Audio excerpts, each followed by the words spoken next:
저희가 계속해서 에베소서 말씀을 지금 보고 있습니다.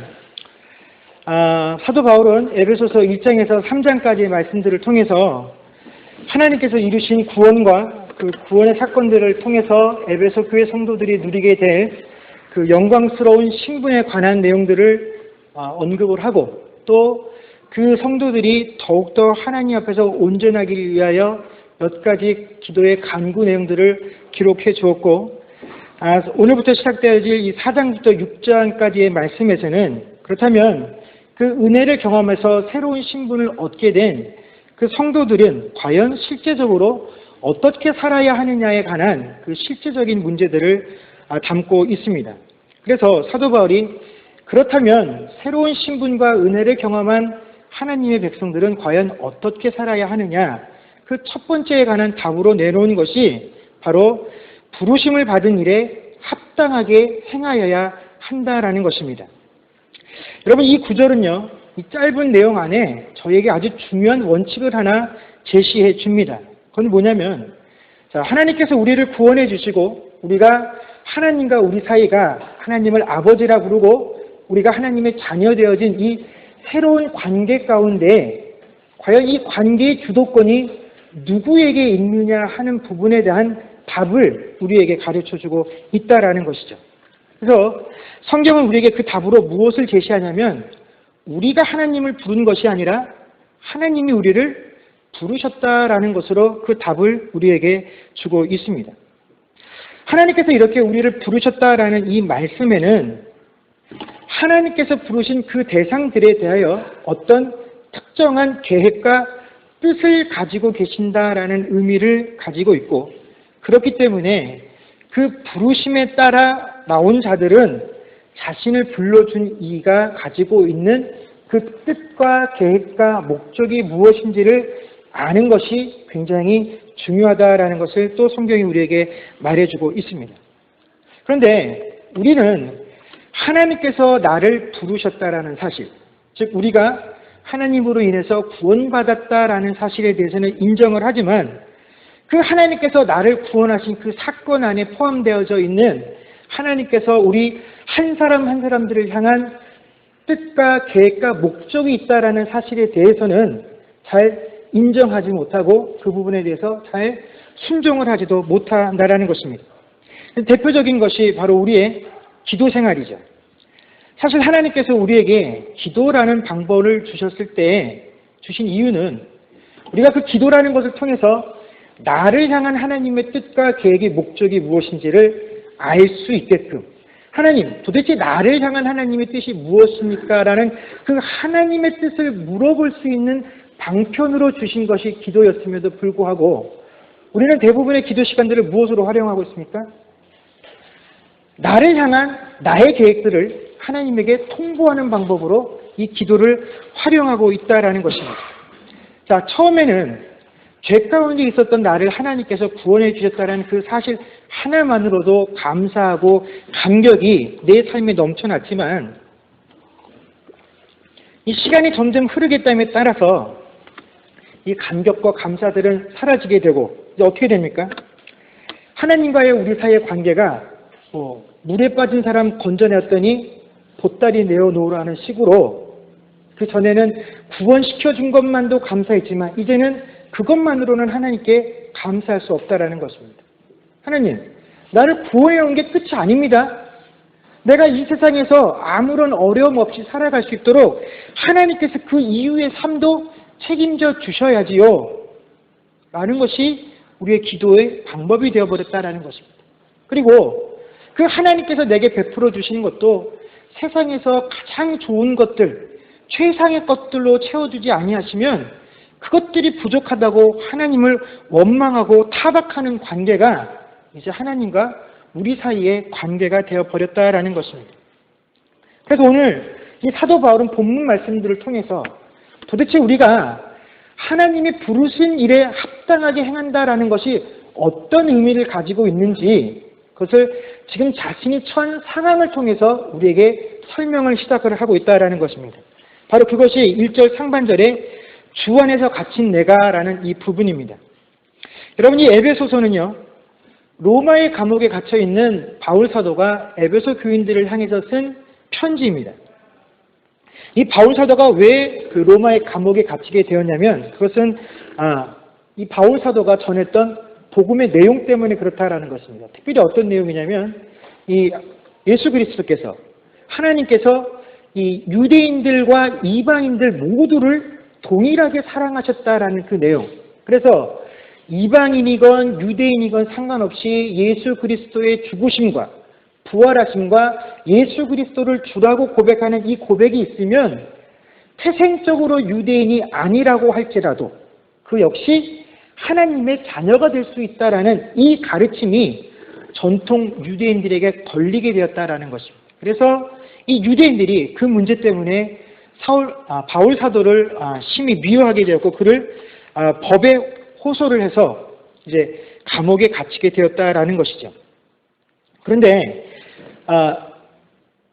그 당시에 존재하고 있었던 로마 법으로는 이 바울 사도가 전하고 있는 그 내용에 관해서 정죄할 만한 근거가 없었습니다. 그래서 일단 그 유대인들의 마음을 사기 위해서 그 유대 지역에 있었던 로마의 총독들이 바울 사도를 잡아서 감옥에 가두기는 했지만 도무지 그를 판단할 만한 법적인 근거가 없었기 때문에 이 바울을 판단하는 것을 피일차일 뒤로 미루고 있었습니다.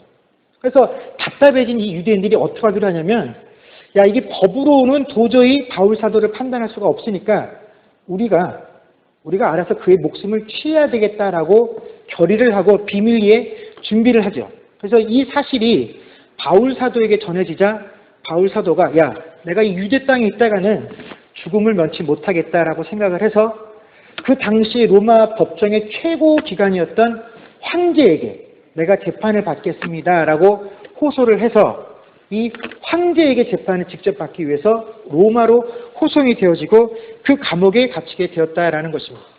그래서 그 감옥에 갇혀 있는 기간 동안에 에베소 교회를 향해서 쓴 편지가 바로 이 에베소서입니다. 자, 바울 사도가 복음을 전하다가 그 복음으로 인해서 핍박을 받게 되고 감옥에 갇히는 일이 벌어지게 되자 이 바울 사도가 감옥에 갇힌 것에 대해서 두 가지 반응이 나타나게 되었습니다. 첫 번째는 뭐냐면 야 바울 사도가 복음을 전하다가 이 복음 때문에 감옥에 갇히게 되었는데 혹시 세상 사람들이 바울이 감옥에 갇힌 이 이유로 인해서 바울이 전하고 있는 이 복음이 뭔가 잘못된 것 혹시 세상 사람들 보기에 어떤 죄와 악의 부분들을 포함하고 있기 때문에 잡혀간 것은 아닐까. 그래서 복음을 전하는 일에 혹시 장애가 생기지는 않을까 하는 그런 걱정을 가지는 무리들이 한 무리였고 또 다른 무리는 어떤 사람들이었냐면 야 지금까지 바울 사도가 한 일이 대단하다고 너희들이 칭찬을 했는데 야 이것 봐라. 바울 사도가 정말 하나님의 뜻에 의해서 세움받은 사도라고 한다면 그가 정말 전하고 있는 내용이 한치 오차도 없이 하나님께서 원하시는 복음의 내용이었다라고 한다면 그가 복음을 전하다가 감옥에 갇히도록 하나님께서 그냥 내버려 두셨겠느냐는 것입니다. 그래서 이 바울 사도의 사도권에 문제가 있고 그가 전하고 있는 복음에도 문제가 있다라고 이 바울에 대해서 그 사도의 권위를 공격하는 비난하는 무리가 또 한 무리였다라는 것입니다. 자, 이유에 어찌되었건 상황은 어찌되었건 바울이 감옥에 갇힌 일로 인해서 바울에게 돌아오는 모든 그 시선들은 그에게 다 부정적인 것뿐이었다라는 것입니다. 그런데 바울이 이 상황, 감옥에 갇혀있는 이 상황을 모면하는 것은 사실 너무나 간단한 방법입니다. 그냥 그가 유대인들에게 찾아가서 야, 미안하다. 내가 그동안 전했던 내용을 조금만 수정할게. 라고만 해주면 그래서 그 유대인들의 이해만 구하게 되면 그는 언제라도 감옥에서 풀려날 수 있는 상황이었다라는 것입니다. 뭐 복음의 내용을 다 바꿀 필요도 없습니다. 그냥 단지 유대인하고 이방인하고 똑같다라는 그 사실만 살짝 감추면 더 이상 유대인들에게 비난받을 일도 없고 인신공격을 당하지 않아도 되는데 바로 이 지금 자신이 처해 있는 이 상황에 대해서 빌립보 교인들에게 썼던 빌립보서에서 사도 바울은 뭐라고 이 상황을 자신이 이해하고 있음을 표현했냐면 자, 내가 지금 이 로마의 감옥에 갇혀 있는데 이 감옥에 갇혀 있으면서 내가 로마인들을 만나게 되었어. 그래서 그 만나는 로마인들에게 하나님의 복음을 전하게 된 것이 나는 너무나도 기쁘고 좋습니다라고 자신이 처한 상황을 알려서 고백을 했다라는 것입니다. 자, 감옥에 갇혀서도 내가 이 감옥 안에서 내가 대하는 모든 사람들에게 복음을 전할 수 있는 이 상황이 나는 너무나 기쁩니다라고 고백할 수 있었던 것은 무엇 때문에 가능하느냐? 지금 이 상황이 내가 부르심을 받은 일에 합당하게 행한 결과라는 사실을 그가 분명하게 이해를 했기 때문에 이 상황에 대해서 사도 바울이 기쁘다라고 고백을 할 수 있었다라는 것입니다. 그렇다면 사도 바울이 부르심을 받은 목적이 무엇이냐? 그 내용이 사도행전 9장에 등장을 합니다. 사도행전 9장에는 사도 바울이 하나님께 부름을 받아 회심하는 내용이 적혀 있는데요. 그 회심 이전에 사도 바울은 사실은 예수를 믿는 사람을 핍박하는 자로서 당대의 최고의 인물이었습니다. 그래서 그가 얼마나 악명을 떨쳤냐면 그가 회심했다라는 이야기가 예수님의 제자들에게 전해진 이후에도 많은 사람들이 그 이야기를 믿지 않았습니다. 아니, 믿지 않은 정도가 아니라 그 사실을 인정하기가 싫었습니다. 저 바울 같은 사람은 예수 안 믿어서 그냥 지금까지 우리를 핍박했던 그 죄 때문에 지옥에 갔으면 좋겠다라는 것이 다른 제자들의 마음 상태였다라는 것입니다. 그런 사람들 중에 한 사람이 바로 아나니아였고, 그래서 예수님께서 이 아나니아에게 찾아오셔서 사도 바울이, 그전에는 사도가 되기 전이죠, 이 바울에게 내가 어떠한 일을 맡길 것인지에 대해서 말씀해 주신 것이 바로 사도행전 9장 15절의 내용입니다. 뭐라고 되어 있냐면 주께서 이르시되 가라, 이 사람은 내 이름을 이방인과 임금들과 이스라엘 자손들에게 전하기 위하여 택한 나의 그릇이라 라고 되어 있다라는 것입니다. 자, 이것이 바로 하나님께서 바울을 부르신 목적이다라는 것입니다. 사도 바울뿐만이 아닙니다.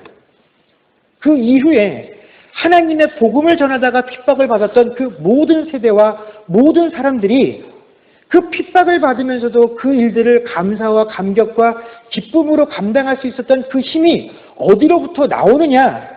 하나님께서 그들에게 뭔가 특별한 재능을 주셨기 때문이 아니라 내가 이 일을 감당하기 위해서 부르심을 받았다라는 사실을 그들이 알았고 거기에 순종한 결과이기 때문에 그들이 그 일들을 할 수 있었다라는 것입니다.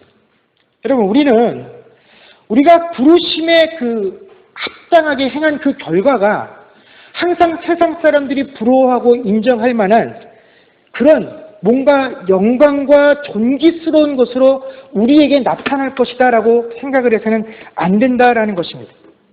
하나님께서 우리를 부르신 그 목적은요, 우리에게 그 부르심에 합당한, 그래서 그 일들을 행했더니 세상의 모든 사람들이 칭송할 만한 그 영광이 내게 따라왔다라는 그 영광을 세상에게 보여주려 하심이 아니라 너는 그냥 내가 부른 그 일에 순종하면 돼 라는 사실, 내가 쓰고자 하는 일에 너를 쓰는 것뿐이야 라는 사실을 보여주기 위해서 우리를 부르시고 사용하신다라는 것입니다.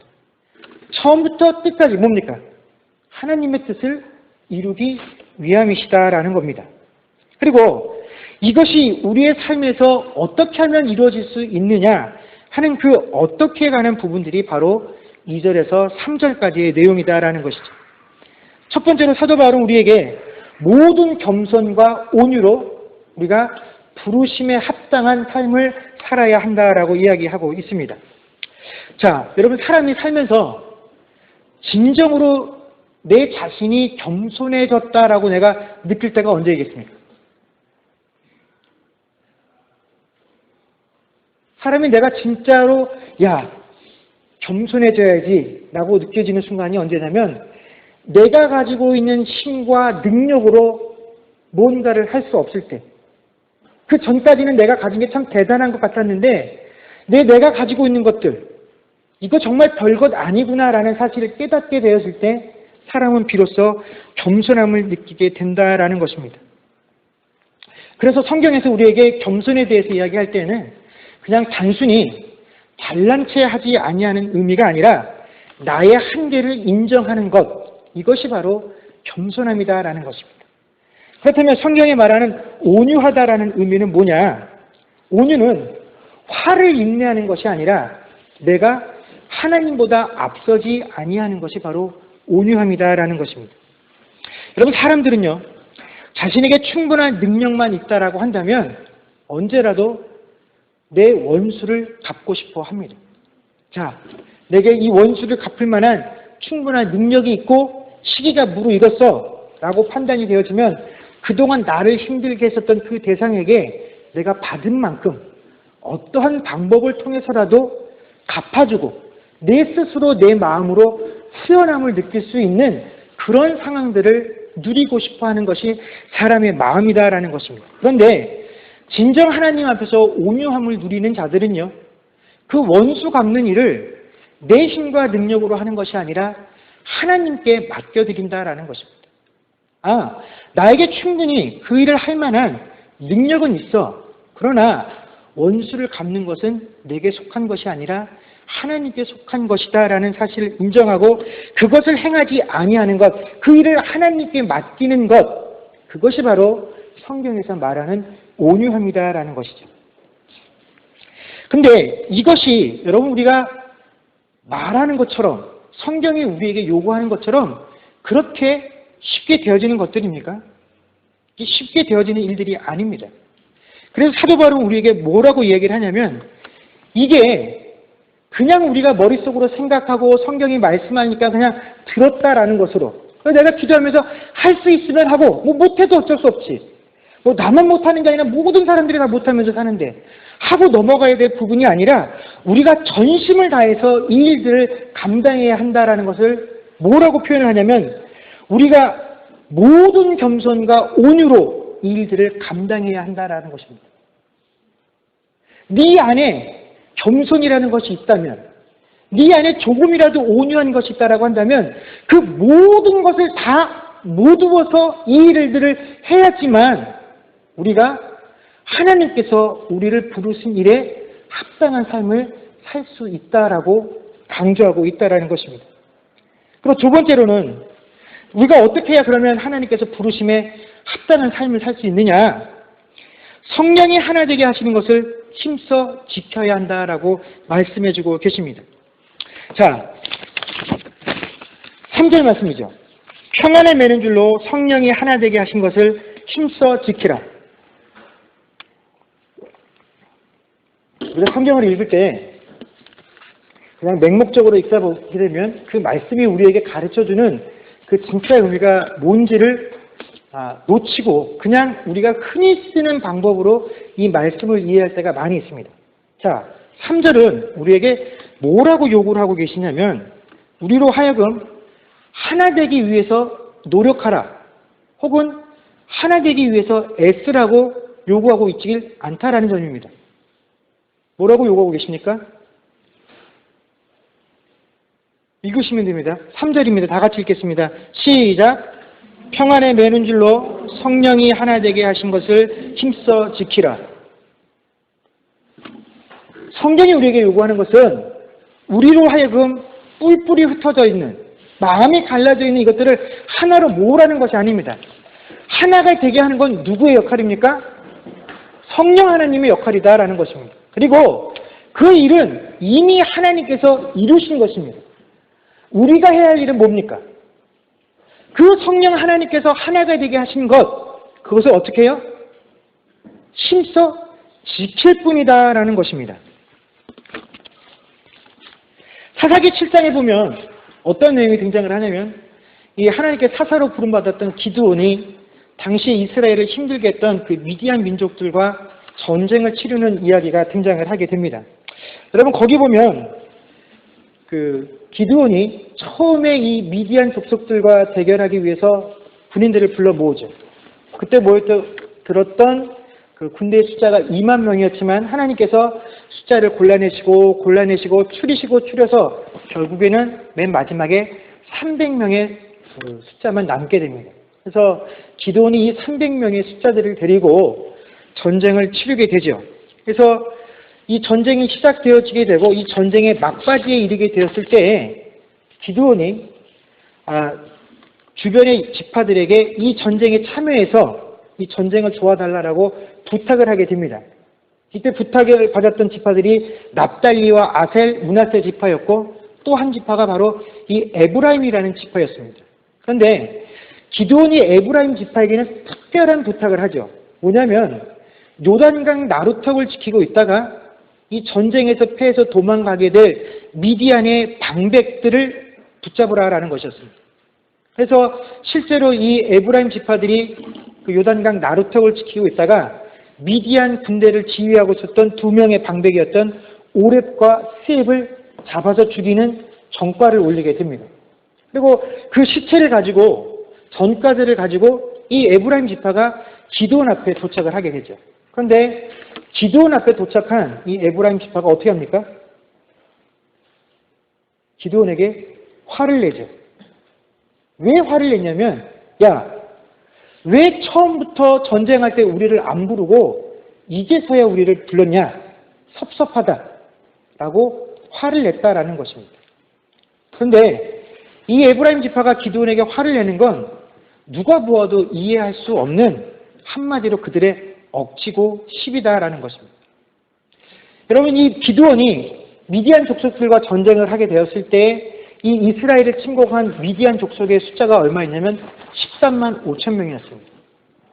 얼마나 많은 숫자였냐면 성경이 이 미디안 군대가 마치 바닷가에 있는 모래알과 같을 정도로 많다라고 묘사를 해 놓았습니다.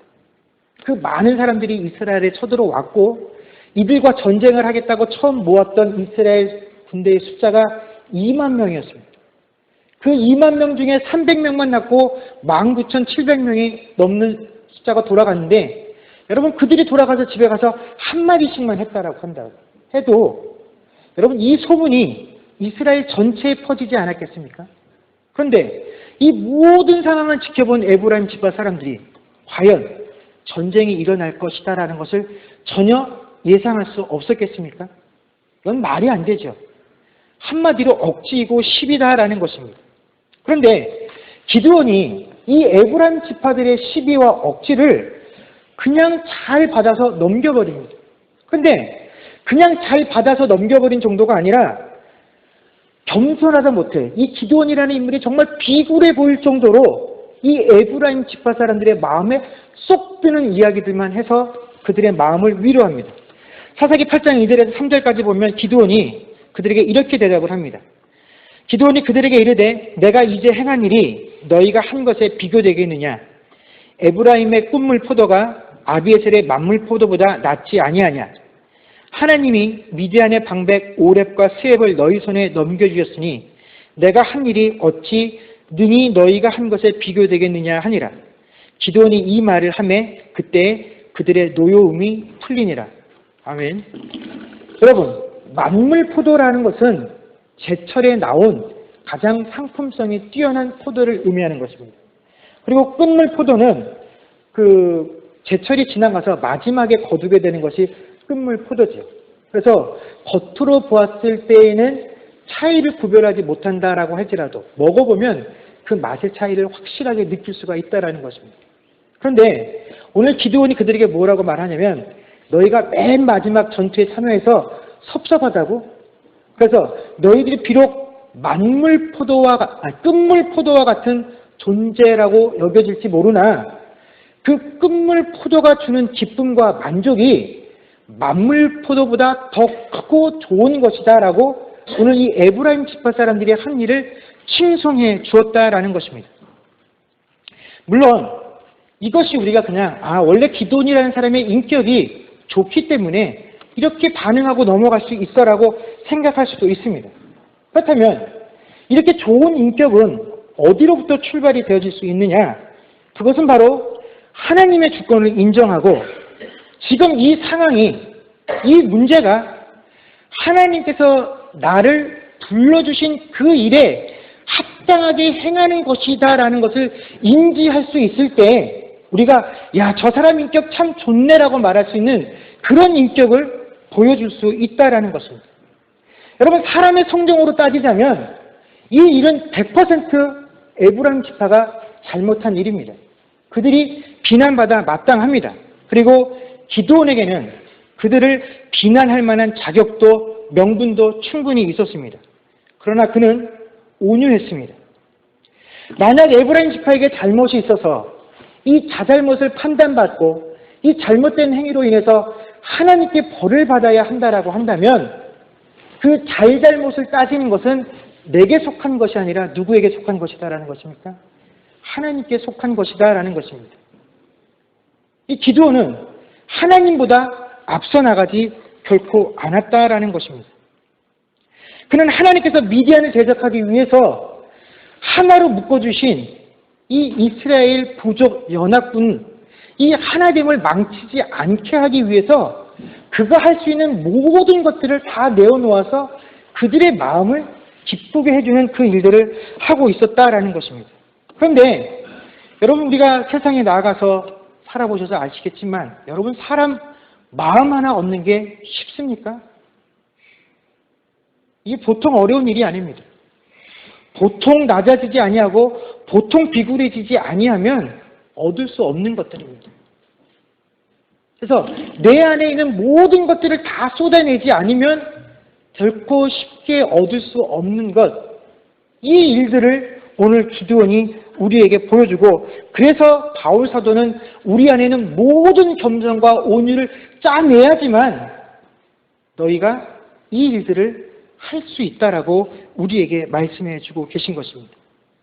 그런데 여러분, 현실은 어떻습니까?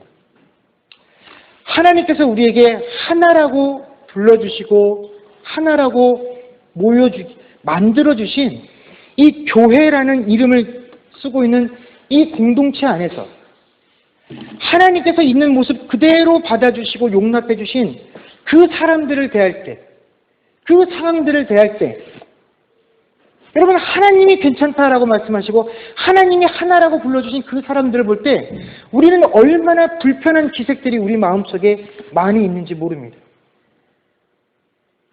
우리 마음속에 얼마나 그들을 판단하는 마음들이 더 많이 있는지 모릅니다.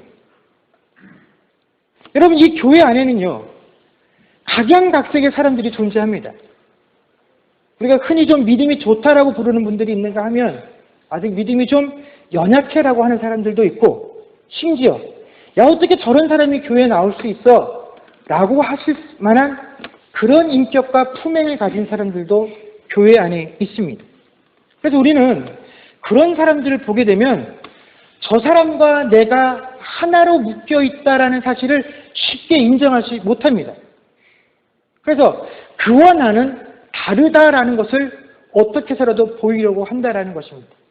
근데 여러분, 우리가 누군가를 바라보면서 야, 어떻게 저렇게 할 수 있지? 하고 우리의 고개를 갸우뚱하게 만드는 그 사람, 여러분, 그 사람을 하나님께서 그 모습 그대로 받아서 우리와 하나가 되도록 만드셨다라는 사실을 잊어서는 안 된다라는 것입니다. 그 일을 누가 하신 것입니까?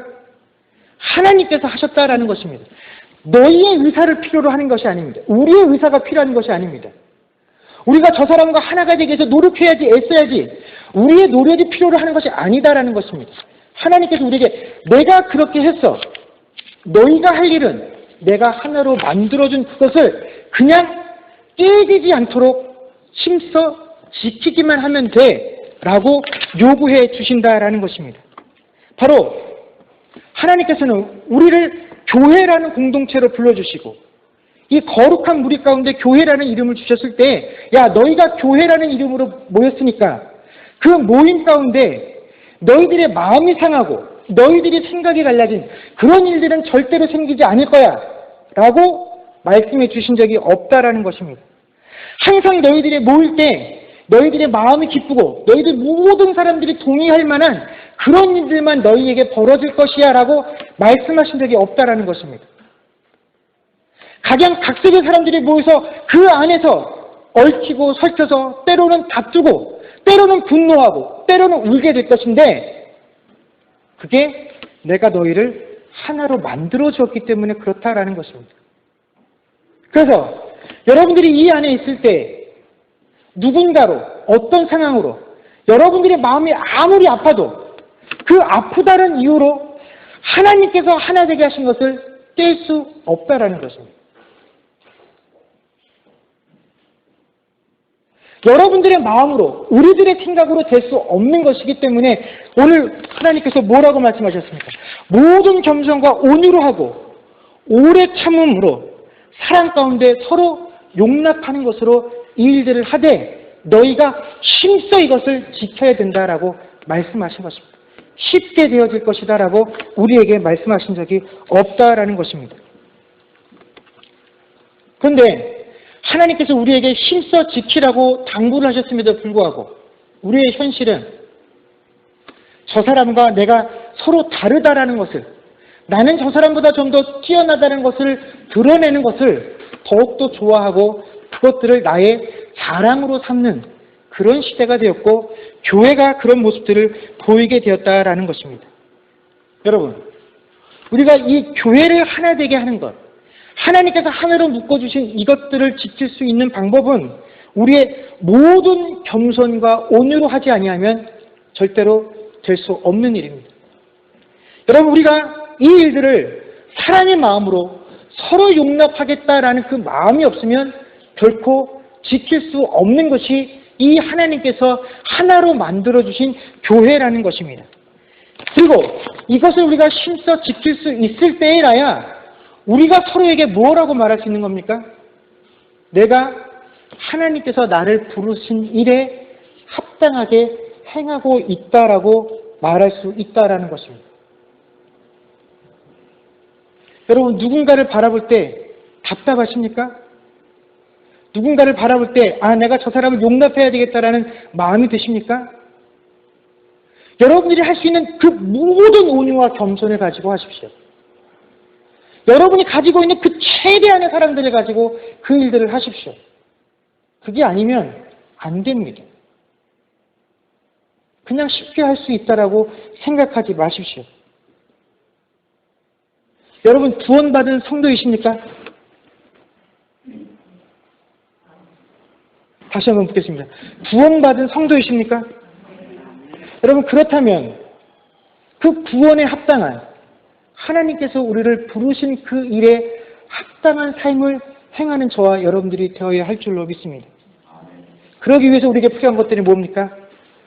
모든 온유와 겸손으로 하십시오. 사랑으로 피차 용납하는 자들이 되십시오.